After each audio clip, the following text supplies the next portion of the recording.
ന്റെ കാര്യത്തിൽ ഉണ്ണി മോശക്കാരനല്ല. എന്താ കാരണം ഏതോ ഒരു സംവിധായകന്റെ മൂക്ക് അടിച്ചു പൊട്ടിച്ചു എന്നൊക്കെ പറഞ്ഞിട്ടുള്ളൂ. എന്തോ കുത്തി പറയുന്ന പോലെ എനിക്ക് ഫീൽ ചെയ്യുന്നുണ്ട് കേട്ടോ. കുത്തിയില്ലല്ലോ, കുത്താൻ പോണല്ലേ ഉള്ളൂ.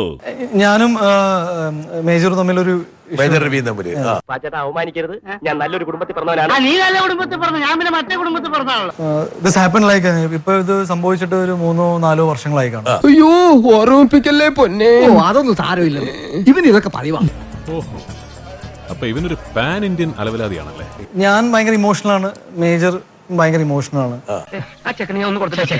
വേണ്ട സാർ, വിവരമുള്ളവർ എന്തെങ്കിലും പറഞ്ഞെന്ന് വെച്ച് വിവരമില്ലാത്ത സാർ എന്തിനാ മറുപടി പറയാൻ പോകുന്നത്? അങ്ങനത്തെ ആൾക്കാർ ചിലപ്പോൾ സംസാരിച്ചപ്പോൾ ഉണ്ടായ ഒരു കശപിശ് എന്ന രീതിയിലാണ് ഞാൻ ഇതിനെ കാണുന്നത്. ഇന്ന് എന്തു വേണ ചെയ്തു, പക്ഷെ ദേഹോപദ്രവം ഏൽപ്പിക്കരുത്. പഞ്ചഭാവോ കണ്ടാ മനസ്സിലാ. അന്ന് എന്റെ പ്രായം, ആ അവസ്ഥ, പൊസിഷൻ, ഹിസ് ആറ്റിറ്റ്യൂഡ് എല്ലാം. എടാ നീ എന്തിനാണ് റോട്ടിൽ കൂടെ പോണ ഏണിയൊക്കെ പിടിക്കണത്?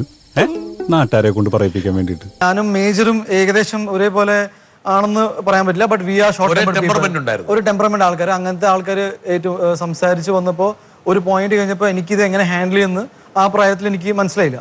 നല്ലോണം കിട്ടിയോ? സാമാന്യം ഭേദപ്പെട്ട രീതി. കിട്ടേണ്ടത് കിട്ടിക്കഴിഞ്ഞാൽ തോന്നേണ്ടത് തോന്നാൻ ഇത്തിരി സമയം നല്ലതാ. ഞാൻ കയ്യിൽ നിന്ന് പോയി എന്ന് തന്നെ പറയാം.